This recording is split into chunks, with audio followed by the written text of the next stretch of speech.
man. This is it. All right, this is it, baby. Episode 1.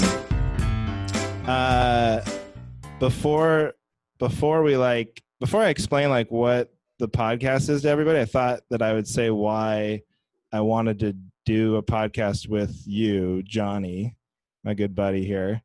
We worked on a cruise ship because we knew each other from before, you know, just like festivals and stand up, but not super well. But we worked on a cruise ship gig together. And when we first kind of saw each other on the ship that we were going to be working together, I came up to him. He's like, "Oh, what do you do to pass the time?" You know, and I was like, "Well," and I came up with all these pretenses because I was very embarrassed about what I was about to tell him. I was like, "Yeah, you know, my brother-in-law has this like Nintendo Switch thing, and I've never really used it, but he gave me some games, and you know, I thought I'd try it on the ship. It's not what I don't normally play very much, you know." And then Johnny, you tell me what. I got so excited. I couldn't wait for you to finish your story. I was like, "Oh my God, I have one too!" Because I had none of those excuses. I literally went to the store because I wanted one really badly and bought it and got the game before the cruise. And so that was like the first time. So that was like the first thing. And then there was like so many other ways where we were living these, I felt like parallel lives. And then we were having these long conversations on the ship. So anyway, when this quarantine happened, you know, I knew it's like time to do a podcast. Let's go. Out of options, out of excuses. So, and I knew I wanted to do one, and I thought of who would be fun to do one with. And Johnny was the first person I thought of because I feel like we're living these like the same life really, but just in two different, it's like the Twilight Zone or something, or like where you're living parallel universes. And the only real difference is like you have 3 kids, but I feel like everything else lined up. Like we both moved to LA around the same time, both left LA around the same time, both moved back to like medium-sized cities, both been doing stand-up about the same time. And both now out of work. Both struggling to get our states to give us our unemployment. Oh my God, I know. It's been a nightmare. Probably for everybody listening who's trying to get unemployment. But anyway, so what this is the Cavalry. Me and Johnny here, we're going to do it. Basically, the idea is we would always come to each other like you probably do with any of your friends, and you would bring things you need backup on. So arguments you've lost either recently or throughout your life or any time, and you need to go to your friend and get backup, and that's what we're going to do, and we're going to bring every week, try and bring some arguments that we're losing in the real world to each other and get some backup and feel better about ourselves. And obviously we need a lot of that right now because we're taking a lot of L's out in the world. Yes. So how has your week been, Johnny? How are you doing? It's going good. I mean, being quarantined, like I feel bad for people that are like literally on their own, but I mean, at times, you know, I am jealous of that because I am here right. with my family, you know, like a lot of people that are with their family. So it gets tense. It's nice. I try to stay on the positive side, but yeah, it gets tense. Yeah, I can imagine. I'm quarantined with my wife and my brother-in-law, so it's a good group. You know, no kids. That's the big difference. And it's just like it's weird. It is weird. This was the first day I think where we were both like, me and my wife were like, you know, let's go out for dinner tonight. This is the first time we were like, let's go see a movie. Like we really wanted to go out, and we totally had forgotten that you just can't do that. We were like, you know what? We've been good. So well. We've been good lately. Let's go to a concert. It's like, oh yeah, that's not a possibility. But anyway, speaking of the quarantine, I'll bring my first big gripe that I need backup on, and this is a current one, so it fits with what we were just talking about. But how is it? So you're in Madison. We should tell people you're in Madison. I'm in Portland. Both pretty similar cities. Again, I'm telling people parallel lives we're living, but also pretty liberal places, pretty hippie, you know. Free love, all that kind of stuff. Yeah. Very open-minded, all that. And especially when this first started, I felt like people were doing a good job crossing the street. You see somebody coming. I don't know what your policy is, but I see somebody coming on the sidewalk 50 feet away, 10 feet. I'm crossing the street. I take the onus on myself. I'm happy to cross the street to ensure the social distancing. And even if you have somebody on the other side of the street, then I'll just take the middle of the street. We'll just take over the street.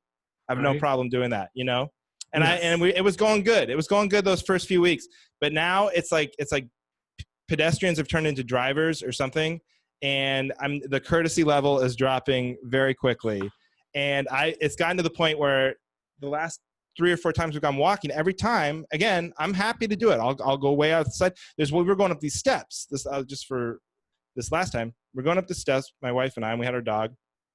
And we kind of I had to like walk into bushes basically to give the 6 feet of distance for these people. And they see us take the 6 feet, go into the bushes to give them room. And then no acknowledgement, no thank you, no head nod, just like straight down the steps with Do they scoot at all to the other side of the stairs? No. They barreled down. Down the middle. Oh. I gave them the right of way, barreled down, and then no acknowledgement of my good citizenship. Not a head nod, I think. And it's gotten so bad the last 3 times, I've almost done the horrible thing. Which I hate when other people, but I almost hit him with the "You're welcome." You ever hit I thought you were going to say I almost hit him with coughing in their face as we. No. I'm way too passive aggressive. But I almost, under my breath, I hit him with the "You're welcome." But it drives me crazy. It drives me crazy because it's like we're all in this like crazy pandemic, whatever. We're all trying our best, and then not to even give a little or a quick wave or like thanks, like I know it's crazy, you know what I mean? Like a nothing. Well, do you think that they, just playing devil's advocate, do you think maybe they are the type of people that don't play that game where they're just like, oh, they didn't even realize, we should be like, they're not social distancing. They're like, so they get outside. Let's give them the benefit of the doubt that they're just morons that don't believe the virus is going to infect anybody. Yeah, maybe that's it. I don't think so, just because it's Portland and everybody's like pretty lockstep in thinking here. They're pretty much the same way, but perhaps they're, but it's a lot of time it's older people who have the most to lose. It's like, I'm doing this for your benefit, right? I'll probably survive. You're the one. You know what I mean? With the most to lose here. But I'm doing this for you. Right. Totally. Yeah. I'm doing it for them. Yeah. But so maybe they don't believe in the virus, but I think it's more just like it's the same thing with driving. It says no one's driving anymore, so they have to take that alpha energy out as a pedestrian. Because it used to be pedestrians had no alpha energy because they were walkers. Nobody cared. You can't have alpha energy as a walker, as a pedestrian, but now they have nowhere to drive. So it's all coming out now. I feel it. And it's getting really bad. It's all coming out in their summer walks. Yeah. And these aggressive summer walks.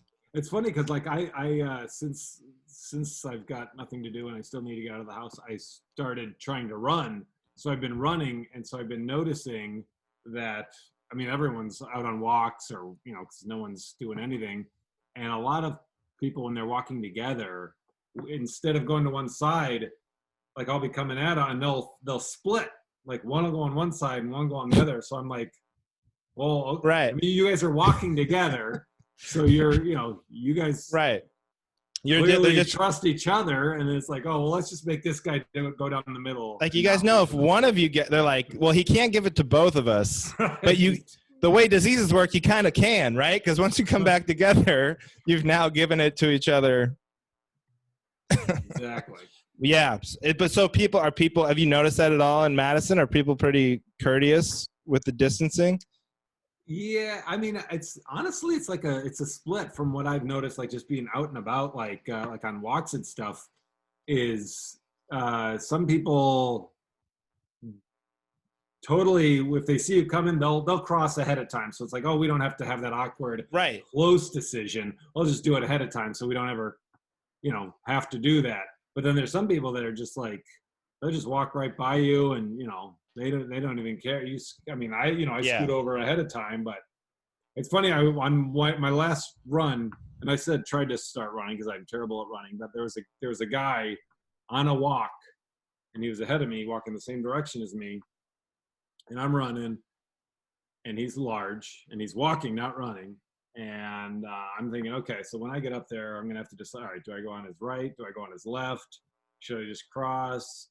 I was like, oh, I'll figure that out when I get closer.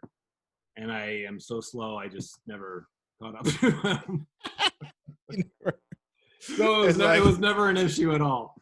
You're like a Navy captain who sees like a ship way off. You're like, oh, when we catch them, we're at 12 knots. We're gonna catch them, and like, no, you misjudged the speed. They were much faster. Yeah, it's hilarious. Oh, God. I don't know. I just feel like the courtesies running thin. Like people started with more, and we're getting to the point where there's no.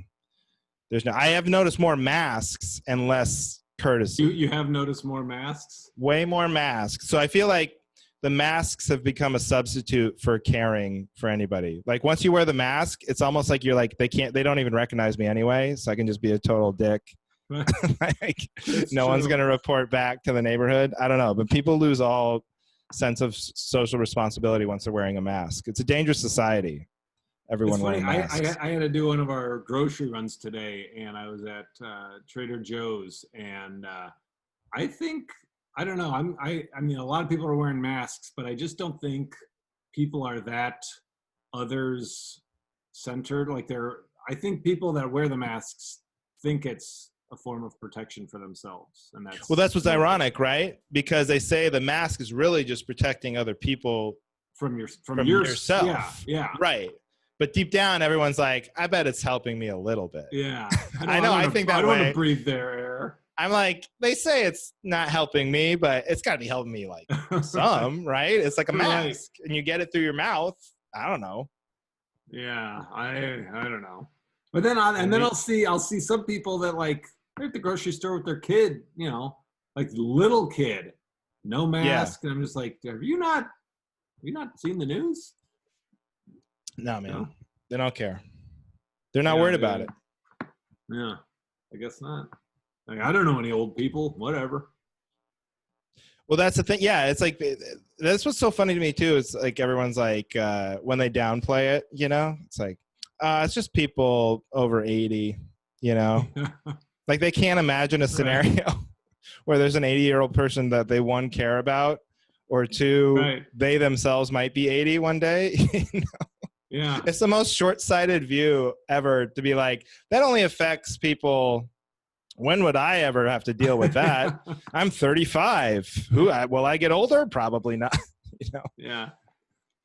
I sure hope people don't have the exact same attitude as me in 45 years. Right. This future doesn't seem to be getting more dystopian. I'm sure I'll be all right.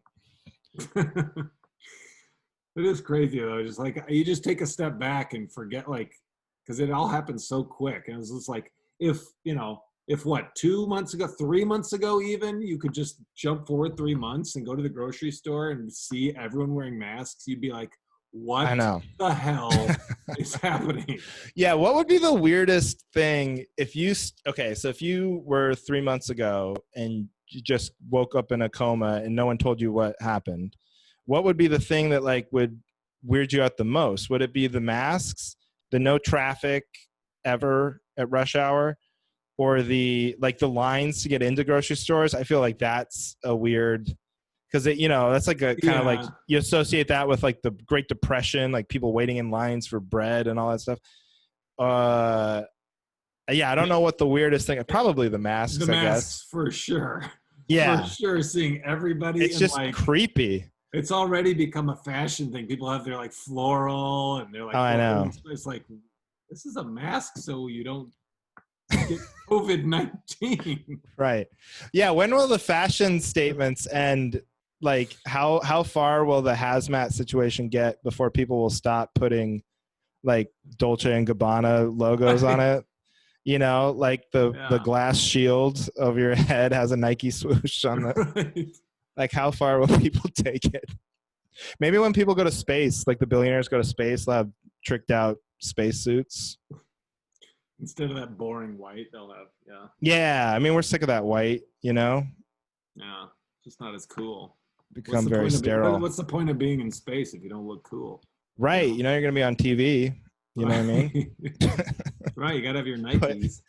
They should do it like astronauts should do it like, you know, like college athletes when they know they're gonna get on ESPN for a second, they lift up their jersey to show like they've got like some message written in Sharpie on their undershirt.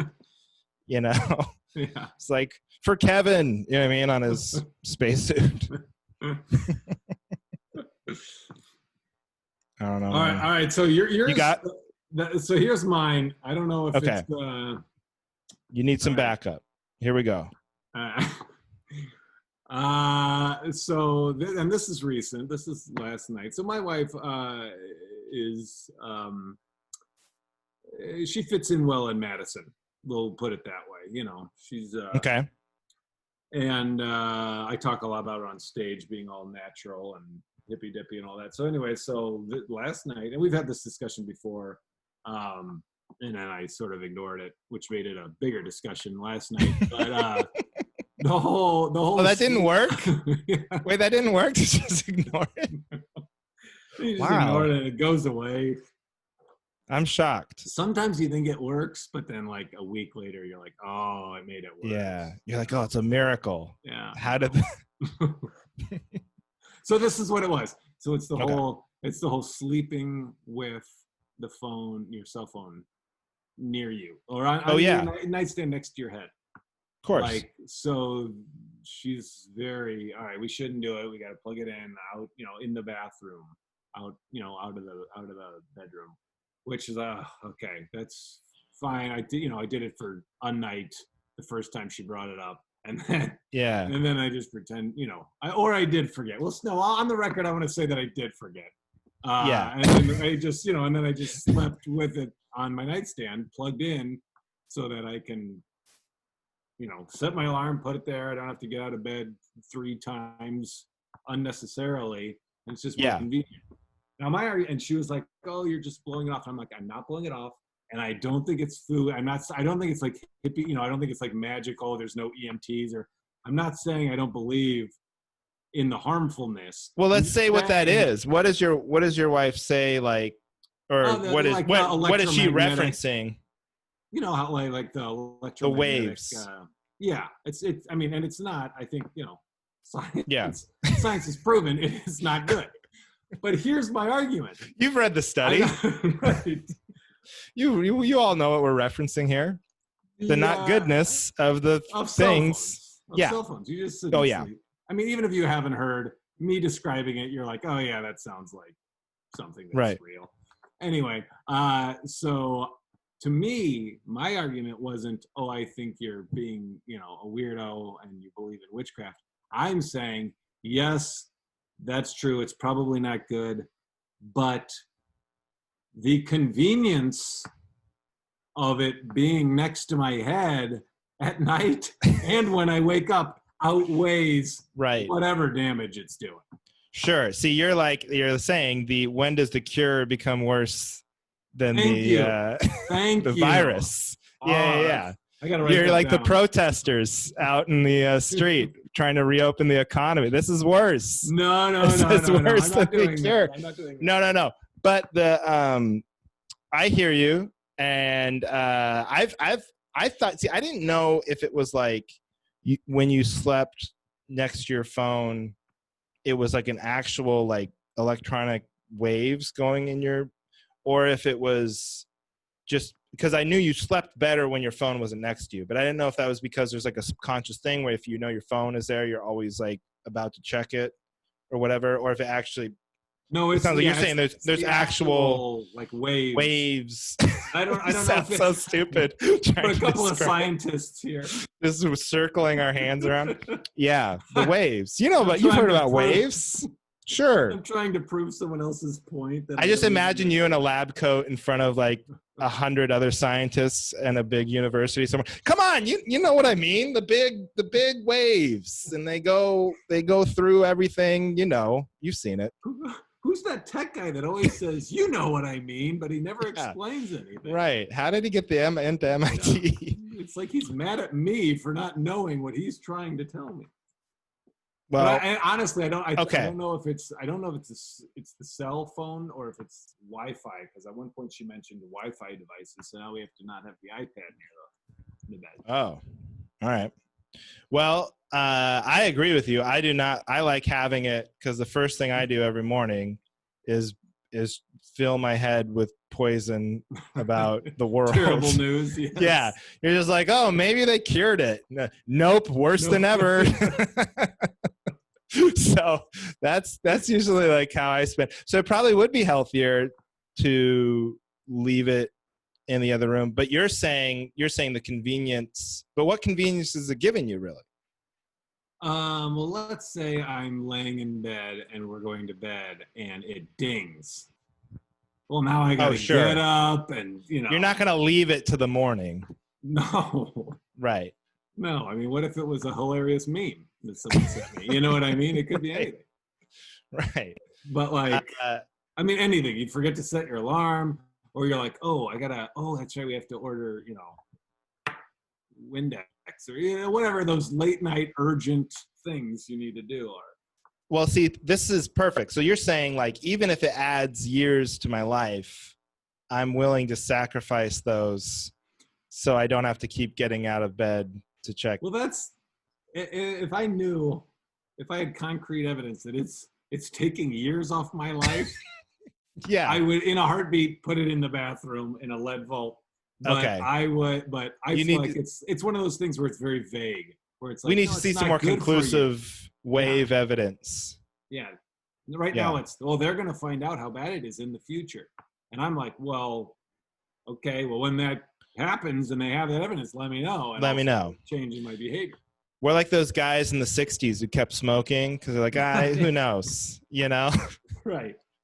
I feel like I'm that way. It sounds like we both know we're wrong, but yeah, no. It's easy to see because because it's easier, right? Anything that's better is going to end up being bad for you for sure. So, right.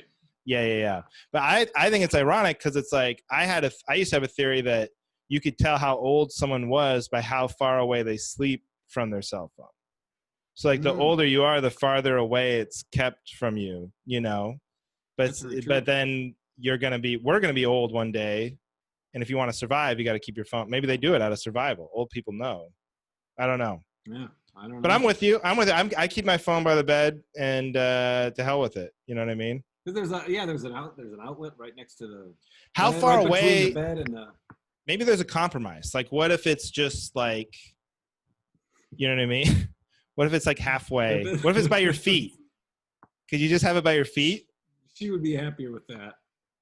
But then and you could just like I might switch. As well, you know, I might do the rollover move to get it. You wouldn't even have to get up. You could just like kind of roll down the bed and check it. You like mean, lay on your stomach. On the bed by my feet? No, but just at the foot of the bed. Plug it in somehow so it's at the foot of the bed. So if it dings, and then if 100% you'll get up in the middle of the night and trip on the cord and kill yourself. But I don't know. I'm trying to back you up here, but I'm trying to come up with compromises as well. You know, I'm trying to. Yeah. Maybe my first one that I needed backup shouldn't be one where I brought to the table knowing I'm wrong. Well, yeah, no. That's perfect. No, that's perfect. That's perfect because we're trying to get out of the box I'm here. Lazy. Yeah, I'm just arguing my laziness. I need to maintain my laziness. Okay. Well, here's what I'll do. I'll try and. This is a way for me to support. Maybe I will try to sleep with my phone away from the bedside table in solidarity. Okay. I'll try it tonight. We'll see. But I'm just going to put it in the closet. I'm trying to think because I'm not going to put it in another room. That gives me like anxiety. Yeah. Well, we have a dresser, like a short dresser that's like right by the door. That's like, you know, on the other side of the room. So it's in the room, but you got to get up to go get it. And that's another thing is her alarm. She does not wake up to it. So I gotta, you know, when we both sleep with our phones on our individual nightstands, I can just push her and be like, hey, your alarm's going off. Get up. But this, I gotta go get her phone, stick it in her face. She just won't budge. That's how you wake her up. You just stick the alarm into her face. Yeah. Yeah. Well, what would happen? So what's the end game here? You're just going to do it? Do what? Do it her way. Yeah. Yeah. I mean, yeah. There's no. I'm going to try it, but it's annoying. But you know what I'll do? This is reality. I'll do it tonight and tomorrow because the talk was last night. So I'll do it tonight, tomorrow, maybe the next night, and then we'll probably talk about this on another episode again. No, it's like the you're trying to flatten the curve of getting yelled at. Right. It's like, look, I'll quarantine for but how long can this go on? I can't do this. This is not indefinitely sustainable forever. It's not sustainable for the economy. So I'm going to do this until no one's freaking out about it, and then I will put it by my head again. Yeah. What if you wore a protective device at night from the waves? Like, what if you wore like some sort of like hat? You know what? Similar to that would be turning off the Wi-Fi, because that was another compromise. Oh yeah. Like, well, then just turn it off, put it in airplane mode, and turn off the Wi-Fi, because then the beams or whatever don't shoot out. There you go. That's all we do. That's how we fix it. I could do that. Yeah. Perfect. That's a solution. But then I'll be laying there like, oh, I wonder if there's a meme that's just waiting for me when I switch it off airplane mode. Right. Right. That's something that's funny too, because like I think that's why I'm like extra anxious lately, is because we used to fly on planes so much, and that would be that one time where you were disconnected. It would be the one way to unplug. And I have not had like a second. And you said you like that though, right? I love it. I mean, I love because it's forcing you to. So it's forcing me to. I would read. It's the only time I'd read. People are talking about how much they're reading in quarantine. I haven't read at all. It's like I have unlimited internet all the time. I'm not reading. I still have the book I brought on the cruise. Right. I haven't opened it yet. Oh my god. There's like when people tell me how much they read, it's like, what was there a power outage where you live? Where there's some sort of thunderstorm? What else happened besides the pandemic? Right. Like you have to read. This just in no scenario. Like I need it taken. I need to be in a cave before I like unplug from that stuff. But then once you do, it's kind of nice, Yeah. So Wi-Fi. Let's go on airplane mode. We should just like all simulate airplane mode situations. It's funny because my biggest fear, like when you go into airplane mode, on an airplane you have to, because you just have to, or whatever you're supposed to. You're not gonna have a signal anyway. But like when you do it on Earth, like it's because I'm afraid, I'm gonna miss that email for like. I don't think I've gotten an email or a text that was time sensitive in probably 3 years. Right. But I'm always scared. Well, this is gonna be the one.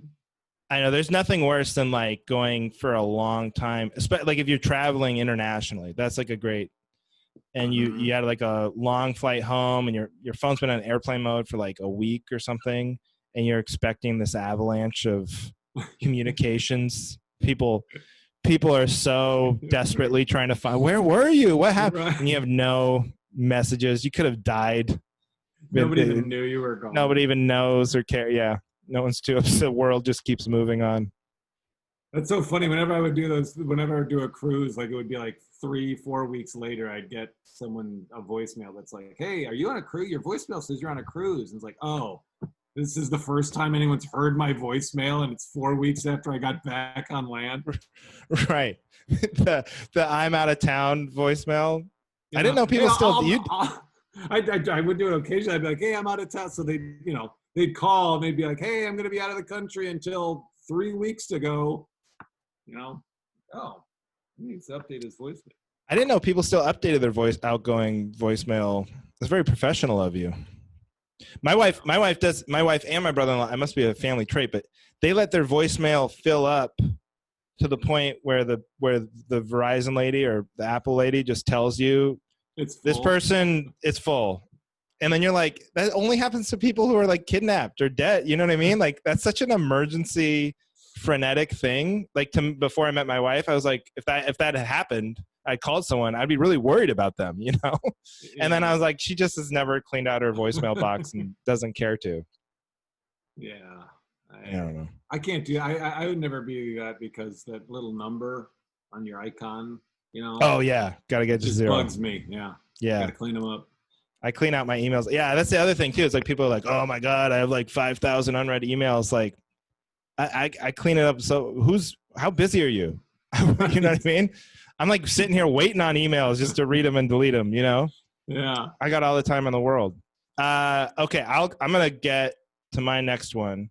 This one is more of a classic because it's something that it's happened to me my whole life, but you can't really do right now. And it's when you go out to eat and my wife does this. My mom used to do this all the time. It really bothered me. And when you would order, so when you go out to eat, you order in a sequence somewhere. And I would always try to go first because I knew what I wanted. And I didn't want people to, I just wanted to get what I wanted out. And I didn't want to look like I was ordering something that somebody else got. I would get very anxious. I did not like people doing the same orders, right? Would it bother you if they ordered similar after you had already ordered? Yeah, so that's what happens though. So I'll order and it's a good order. I always get, I like to eat. I always get the best thing. Sure. Get a lot of compliments from waiters. I've heard that about you. Yeah. People say that. It's a skill I have. I can find the best thing on the menu. They always go, "Oh, that's good." With no prompt either. I don't go, "Hey, is this good?" I don't. That shows weakness. I never ask, "Hey, do you think this is good?" I know it's going to be good, and I usually get the best thing. And I don't like when you order. So I would order something, and then some idiot next to you, "Hey, that sounds good," and they get the exact same thing. It's like, no, get what you were going to get. Don't order bite. I used to call it order biting. Don't order bite me. Now we look stupid. Now it's a whole table of chicken picadas or whatever. I can't stand that. And so my wife will do that. And she would always, "You're crazy." She's like, "That's crazy to care. No one should ever care." But I still care and it still bothers me, but no one can go out to eat now anyway. So solves the problem. But is that crazy? Oh, do you find that crazy? I don't know. On episode 1, I wanna support you. You have no backup? I can pretend. I don't know. Well, first of all, I'm offended because you made fun of me about twice during the setup because I'm the guy that's like, "Hey, is this any good? Should I get that?" Yeah. I'll literally ask the waitress, "Now, what should I get?" My wife always laughs because I'll be like, "What should I get? What's more food? The wings?" Right. What's more quantity? If you were filling a slot bucket, what would fill it higher? What would rate? Like on Nickelodeon Double Dare, you're trying to get to a line. What would get it over the line? Imagine I'm the line. Is the wings? The line is right here. Right. I have to fill it. We need to fill it. What's going to get me to the top?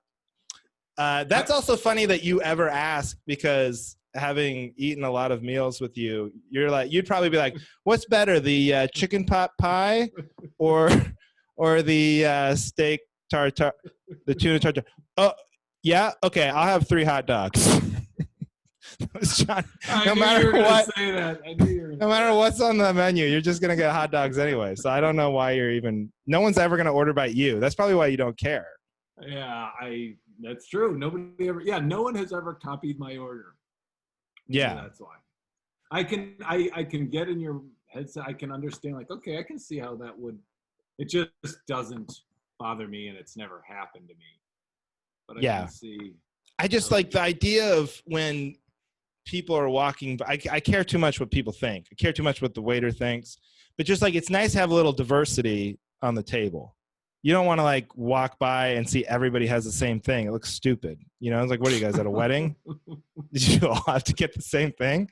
Change it up. Plus, you're at a restaurant, you don't go there every night, so you want to sample different things, and I can try something off your plate, vice versa. But have a little courage of your convictions. Yeah, I'm not getting through. I'm not breaking through. I don't like the whole. I don't like the whole. "Oh, you get this and I'll get this, and then we'll eat half of each other's food." No, I'm not saying what half. I want. Okay. Right. But okay. So now you're kind of sounding like me. Like get what you want. Don't get what you want. Like that sounds good because I wanted it. Get what you were gonna get. Yeah. Trust your first instincts. So is it because you like there is an element of you thinking that the waiter will think you guys are stupid? Yeah. I think waiters. I've never served waited tables, but I think servers or waiters, they judge each table. They hated you when you walked in the door. I have been a waiter. I've been a waiter at many places. Wait, why? Just because I'm a customer? Respect. I've never gained respect for someone because, ooh, wow, 4 unique orders. Hey, Susie, check out my table. No repeat. You didn't respect the diversity? If anything, I think it's nice. If you're a waiter, how easy would this be? Oh, I'll get the lasagna, and everyone else. Oh yeah, just do 4 of those. It's waiter's favorite table. It's easier, sure, but I mean, lots of things in life are easy. Right. It doesn't mean they're good. It's easy to sleep with your phone by your head, but it doesn't mean it's good. Right. Yeah. But okay. So this is how far I would even take it. So then I thought, well, I'll order last, right? Because if I order last, then I can ensure that nobody copies me. Okay. Yeah, but then you're losing your options. I know, but I would have enough. I would always have a backup. I'd have the thing I'm going to get, and then I have a backup in case I thought too many people or the person right before me got the thing I got. You do know how to eat. Yeah. Trust me. And then, but then, okay, now maybe you can agree with this is the most horrendous case. This is where it's gone too far. Is if I'll order something at the end, unique, and then someone changes their order to bite mine. Can you support me there? That's for sure. That's annoying, sure, right? Yeah. It's a bridge too far. That's hey, come on, what are we doing here? That's as close as I'm gonna get. That's frustrating me because just everything you said where it's like, all right, I'm willing to change my order just for the sake of nobody copying my order, and then it's like they're cheating. It's totally. You can't change it once you cheated because it's in, and it's harder for the waiter, right? Because now you gotta cross something out or whatever you people do. I don't know how it works. Right. Yeah. I don't know. I feel like that's as close as I'm gonna get from any sort of agreement on you. I'll support you there. I appreciate that. Yes. Well, should I do another one or should we keep it sweet? Do one more because I did 2, so you do one more, and then that's probably enough grievances. Oh my gosh, that's so funny! I just realized I had one written down that was about social distancing, but we already pretty much talked about that. Some people like justify, oh, I'm going to go to my friend's house because we're both quarantining. Okay, but you're both still. Wait, really quick. That's so funny because they literally don't understand how this works. Like, oh, you've been quarantined? I've been quarantined. Oh, we can just hang out? Yeah, we can just have football again because anyone who's been quarantined, 70,000 of them can go to the stadium. It should be no problem. Right. That's so funny because they said you made fun of me because I think it was you or somebody else on a group chat made fun of me because I was trying to watch the NFL draft while doing a Zoom comedy show. And they said that because they were trying to show the players' living room still, even though everyone's quarantined. So they got cameras in there and they had, their parents or whoever they're quarantined with. But there were several times you could see very far in the corner, like clearly they were having a giant party and people were, once they got drafted, they wanted to run into the room and celebrate. And their parents like, get back, we're on TV. You get arrested, And the ESPN even came out and said like there were several times they couldn't show the players' room because they had like 50 people in the living room, and they're like, we don't want to get them in trouble or whatever. So yeah, I think a lot of people in America are using loose science when it comes to the quarantine. Oh, that's funny. Yeah. Okay, all right. Here, I'll do this one then. This one's quick. You have to be on my side here. So basically,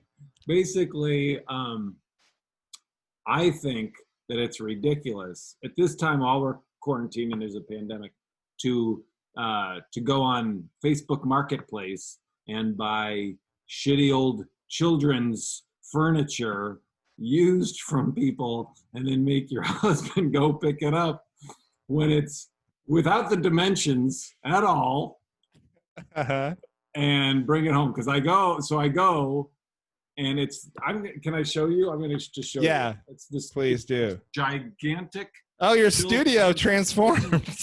Oh yeah. Whoops. Do you see the kitchen? The kitchen. Yeah. Oh, that looks fun. Yeah. Well, do you think that would fit in the back of a minivan?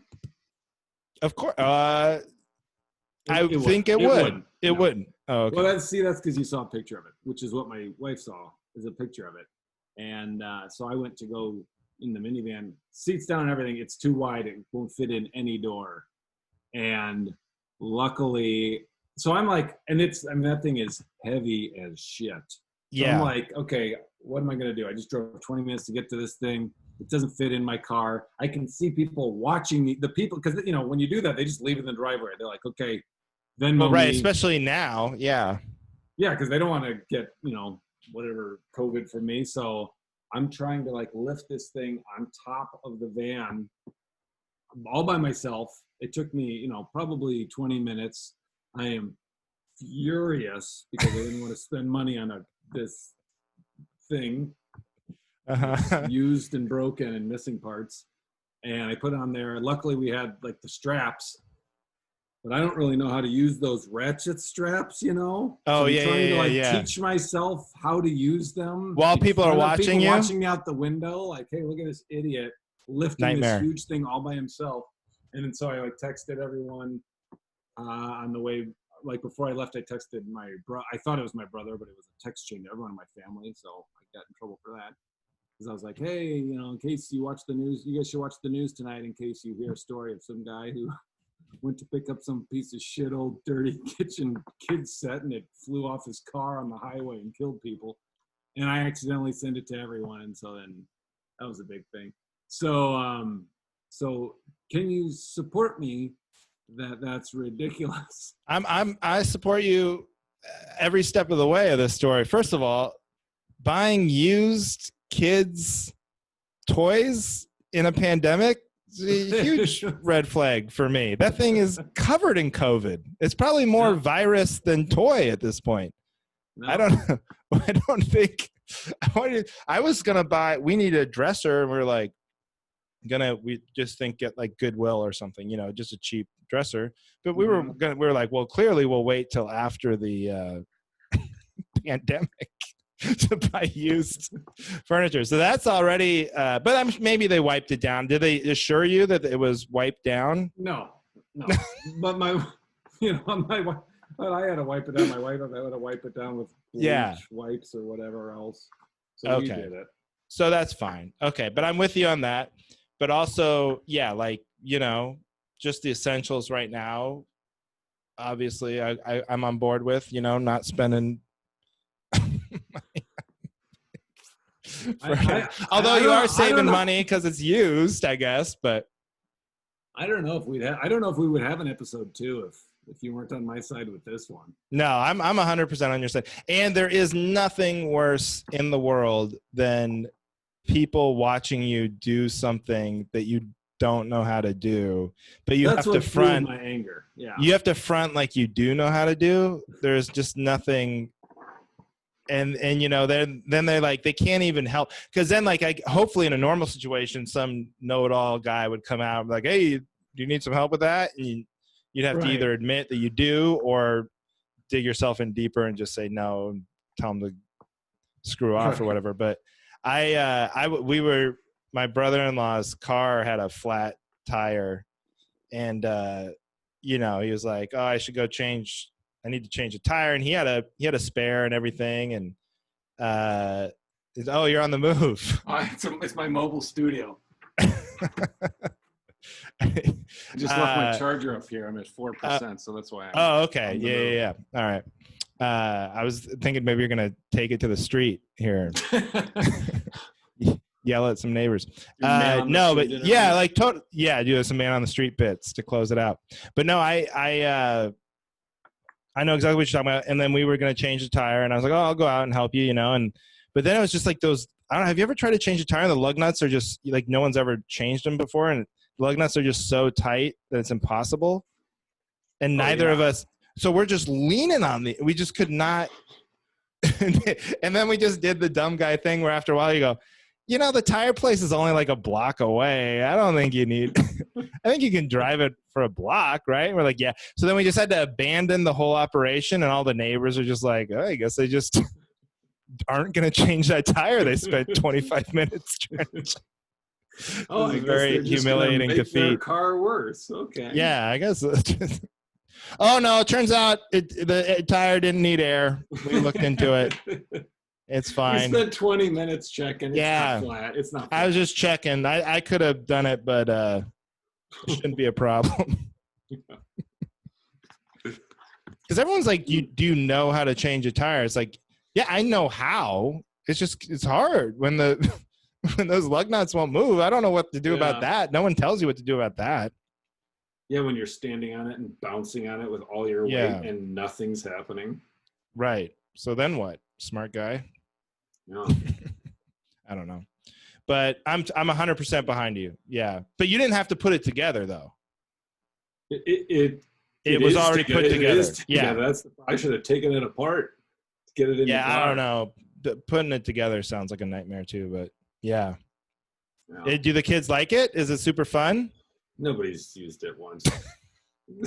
We've had it about 2 weeks. That's the other thing is you're like you have to use it to justify you're like pretending to make an omelet and stuff. You're so mad. Yeah. It's for my daughter that's 12 months old. So it's like, well, when she's 2, she'll like it. Well, maybe good thing we got it during the height of COVID-19. Yeah. Were you wearing the mask when you went and picked it up or no? Oh yeah. Oh yeah. What's your mask situation? Real quick before we wrap it up. What's your mask situation? It's just one of those. I mean, I don't know. My wife had them. We have like 4 of those surgical ones or whatever. Surgical ones. And I don't know what we got. My aunt made them pretty snazzy ones. Like they're all floral print and stuff. So they're kind of fashionable.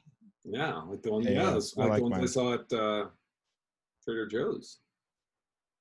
They're better than that. Okay, my aunt handmade them.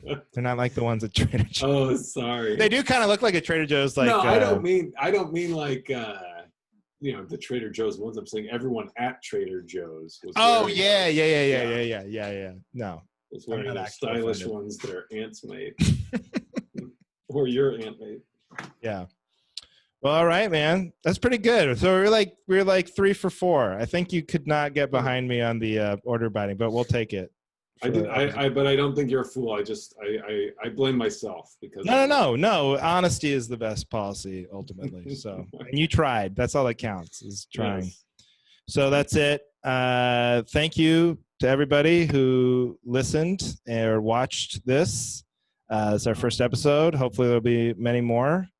And see you later, dude. Yeah, do we want to have a nickname for our listeners? Like Cavaliers? The Cavs? Yeah, Cavs. Yeah, let's just steal all the Cavs out there. Hey, maybe we can just get all the Cavs fans confused and make them think this is a Cavalier podcast. We'll get much bigger numbers that way. We should have picked a better team. Had more fans. I think since LeBron left, there's not a lot of interest in a Cavs podcast, but well, we'll try. All right, we'll figure it out sooner or later. Yeah, we'll come up with a name. We'll let it happen organically. We'll get some ideas, and we're gonna try and put this out on all the ways that you can consume it. So it should be everywhere. And thanks for listening. All right. That's see you, Johnny. One in the can. We're on our way. Let's start that Patreon.